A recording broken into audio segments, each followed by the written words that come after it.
Ang nakaraan. Labis na nakonsensya itong si Giselle sa ginawa nito sa kanyang sariling anak sa pag-iwan nito sa harapan ng simbahan. Kaya naman sa huling pagkakataon, gusto nitong harapin at hanapin ang kanyang anak. Pero nag-alala naman ang kanyang kaibigan na si Christy dahil kapag nalaman nito ng mga magulang ni Giselle ay paniguradong wala siyang makuhang mana mula sa kanila. Nagtungo naman si Giselle sa simbahan na pinag-iwanan nito sa kanyang anak, ngunit wala siyang ibang palatandaan para makilala ang kanyang anak. Maliban na lamang sa kwintas na may nakaukit, pero paano kung tinanggal na ito at nagkaroon siya ng bagong pangalan? Kaya naman umuwing bigo itong si Giselle, pero hanggat nabubuhay pa ay hindi siya titigil na makita ang kanyang anak. Samantalang bagamat laging binubuli itong si Ralph sa paaralan dahil sa pagkakaiba nila ng kanyang mga magulang, ganun pa man ay lagi niyang nalang pinalilampas ang mga ito. Wala siyang pakialam. Ang malaga sa kanya ngayon ay kailangang manguna sa klase at makamit ang mataas na parangal. Nang sa ganun ay kapag pumasok na ito sa high school at kolehiyo ay magiging scholar siya at hindi na mabigatan pa ang kanyang mga magulang sa mga gastusin. Nay, Tay, bukas nga pala graduation na namin. Kailangan daw dalawa kayong magsabit sa akin ng mga medalya. Ganun ba, anak? Proud kami ng tatay mo, anak, sa ginagawa mo. Sinuklian mo ang pagod at hirap namin sa araw-araw. Oo naman, Nay. Kayo ang inspirasyon ko para makapagtapos ako ng pag-aaral at makahanap ng magandang trabaho. Anak, ano bang gusto mong kuning kurso sa kolehiyo? Nay, gusto ko ring maging isang negosyante katulad yun ni tatay. Pero bago yun, gusto ko magtrabaho sa labas ng bansa para makaipon ng pera para naman sa negosyo ko. Anak, napakalaki ng pangarap mong iyan. Pero habang may buhay pa, pwede tayong mangarap. At naniwala ako na matutupad ang nais mo, anak. Magtiwala ka lang sa sarili mong kakayahan. Natapos na nga itong si Ralph sa elementarya at panibagong yugto na naman sa high school. Inakala nitong makaiwas na siya sa mga taong nang bubuli sa kanya sa elementarya, ngunit mas naging malala pa ito dahil nandun din pala pumasok ang mga dating nang bubuli sa kanya. Ralph, pati ba naman sa paaralang ito, makikita pa rin kita? O di ba? Lumipat ka na lang ng ibang paaralan dahil hindi ka na mabagay dito. Alam mo bang pangmayaman lamang ang eskwelahan na ito? Nakapasok lang dito kasi scholar ka, di ba? Pero gagawa ko ng paraan para ma-expelled ka dito at sumama ka na lang sa tatay mo ng mga isda para naman magkatulad kayong dalawa. Jake, ano bang ginawa ko sa'yo? Bakit lagi mainit ang ulo mo sa akin? Wala akong ginawa sa'yo, di ba, na masama? Anong wala? Lagi kang binabida sa lahat ng bagay mula pa noong elementarya. Pero Jake, may pangarap ako sa magulang ko kaya ito ginagawa. Wala akong pakialam sa pangarap mo. Ang gusto ko, mawala ka sa eskwelahan na to. Hindi mo siguro alam, no, na kami ang may-ari ng eskwelahan na to? Kaya naman anytime, pwede kong sabihin kay daddy na nagalan ka ng scholarship. Sige, gawin mo, Jake. Kung para sa iyo ay magiging masaya ka at malugmok sa kahirapan ang kapwa mo. Talaga, gagawin ko yon. Nakinabang ka lang sa yaman ng pamilya namin.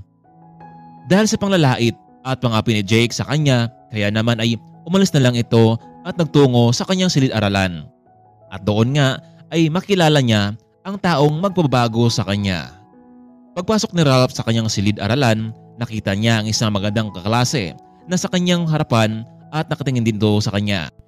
Pogi, dito ka lamang sa tabi ko. Tabi tayo. Wala naman akong kasama dito, ah. Ha? Talaga? Nakakaya naman sa'yo. Ayos lang yun.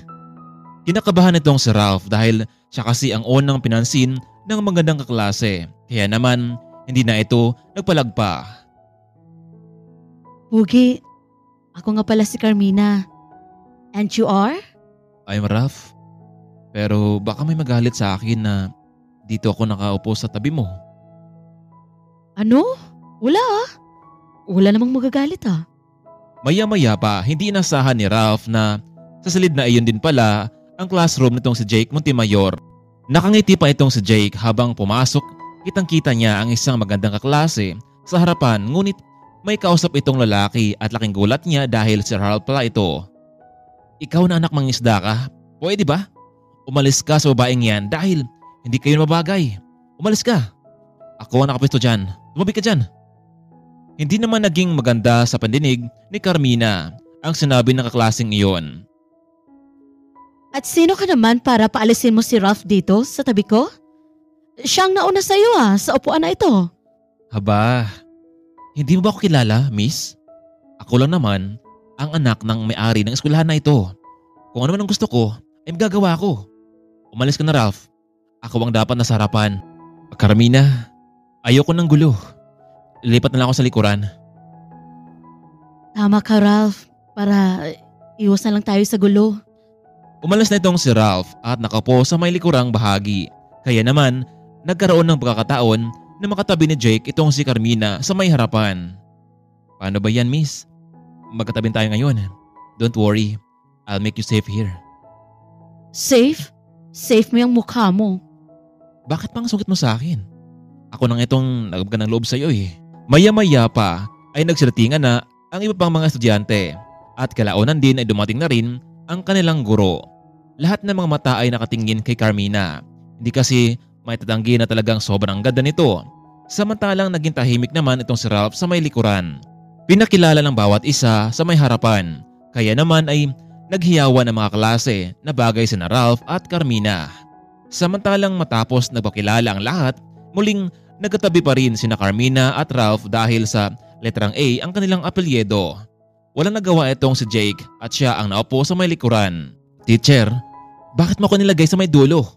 Gusto ko maupo sa harapan at makatabi ang si Miss Altamarino.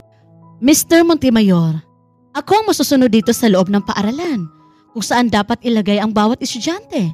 Teacher, isusumbong kita sa daddy ko and I'll make sure na matanggal ka sa trabaho mo. Ano? Natatakot ka na ba? Kaya naman, ilipat mo na ako sa harapan ngayon din. Mr. Montemayor, hindi ako natatakot sa iyo. Tingnan na lang natin kung sino ang mananagot sa daddy mo. Ano kaya ang mangyayari sa guro? Tila hindi ito sang-ayon sa mga pinagsabi ni Jake. Kaya mga kaibigan, huwag nating kaligtaan ang mas tumitindi pang eksena sa ating part 3. Maraming salamat. Abangan!